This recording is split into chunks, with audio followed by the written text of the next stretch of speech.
Network subnetting, ये नाम सुनते ही कई लोगों को लगता है कि ये कोई बहुत ही मुश्किल चीज़ है। लेकिन क्या हो अगर मैं कहूँ कि ये उतना भी मुश्किल नहीं है। असल में एक बहुत ही आसान सी ट्रिक से इसे दिमाग में ही सॉल्व किया जा सकता है। तो चलिए देखते हैं कि आज हम क्या-क्या समझने वाले हैं। हम शुरुआत करेंगे इस सवाल से कि आखिर सबनेटिंग की ज़रूरत ही क्यों है। फिर हम इसकी सबसे ज़रूरी चाबी यानी ब्लॉक साइज को समझेंगे।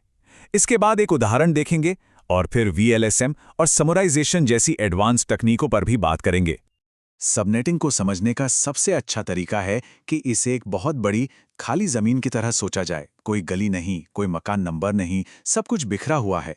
सबनेटिंग बस इसी खाली ज़मीन को व्यवस्थित सड़कों और पतों वाले एक बढ़िया मोहल्ले में बदलने जैसा है, ताकि हर चीज़ अपनी सही जगह पर हो और आसानी से मिल जाए। तो इस पूरी पहेली को सुलझाने की चाबी क्या है? सब कुछ सिर्फ एक चीज पर आकर टिक जाता है, ब्लॉक साइज। अगर ये समझ आ गया तो समझिए सब कुछ समझ आ गया।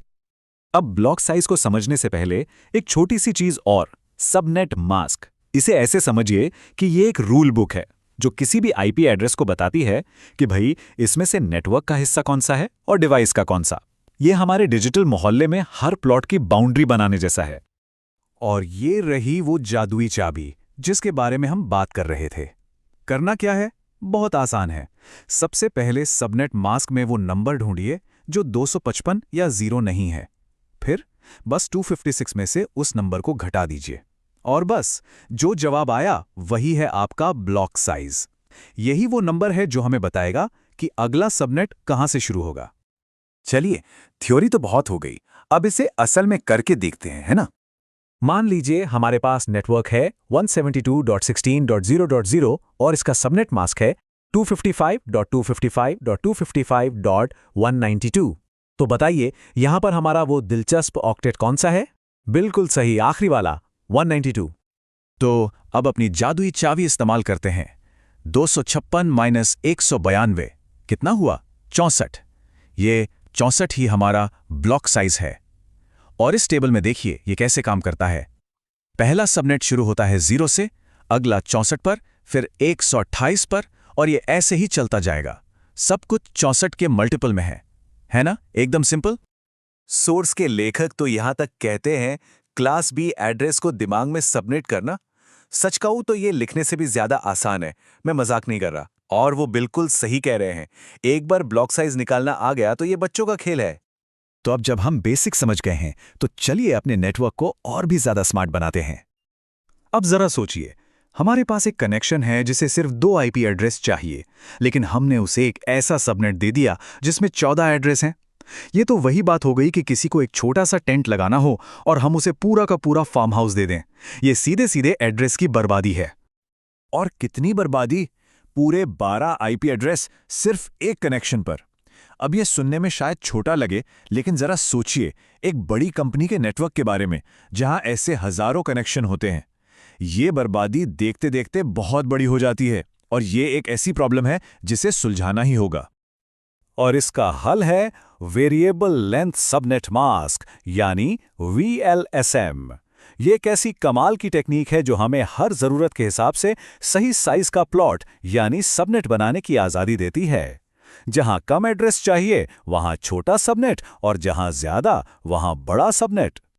तो फर्क साफ है ना? पुराना क्लासफुल तरीका बहुत ही कठोर और बेकार था। मतलब सबको एक ही साइज की टी शर्ट पहना दो, चाहे वो फिट आए या ना आए। लेकिन वीएलएसएम ये स्मार्ट है, फ्लेक्सिबल है और इससे हमारा सबसे कीमती रिसोर्स यानी आईपी एड्रेस बचता है। चलिए, हमारे टूल किट में एक और आखिरी लेकिन बहुत जरूरी टूल बाकी है। ये हमारे नेटवर्क को एक प्रोफेशनल टच देगा। इसे कहते हैं समराइजेशन। इसे समझने का सबसे अच्छा तरीका है पोस्ट ऑफिस का पिन कोड। अब डाकिया हर घर का अलग अलग पता याद नहीं रखता, वो बस पिन कोड देखता है और उसे पता चल जाता है कि चिट्ठी किस इलाके में जानी है। समराइजेशन भी नेटवर्क के लिए बिल्कुल यही काम करता है। इस टेबल को देखिए, ये एक बेहतरीन उदाहरण है। यहां 16 अलग अलग नेटवर्क्स की जानकारी को सिर्फ एक लाइन में समेट दिया गया है। इसका मतलब यह है कि राउटर्स का दिमाग कम खपता है, उनकी रूटिंग टेबल छोटी और साफ सुथरी रहती है और वो फैसले भी तेजी से ले पाते हैं। नतीजा, एक सुपर फास्ट और स्टेबल नेटवर्क। तो चलिए फटाफट से सब कुछ दोहरा लेते हैं।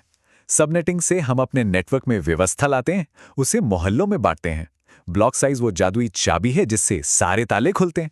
वीएलएसएम बर्बादी को रोककर सही साइज के प्लॉट देता है, और समराइजेशन पिन कोड की तरह राउटिंग को आसान और तेज बनाता है।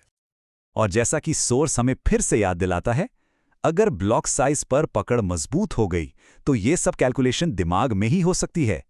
ये सच में इतना ही आसान है। तो अब सवाल ये उठता है कि इन दमदार टूल्स के साथ एक परफेक्ट नेटवर्क बनाने के लिए अगला कदम क्या होगा? डिजाइन की संभावनाएं अब पूरी तरह खुल चुकी हैं।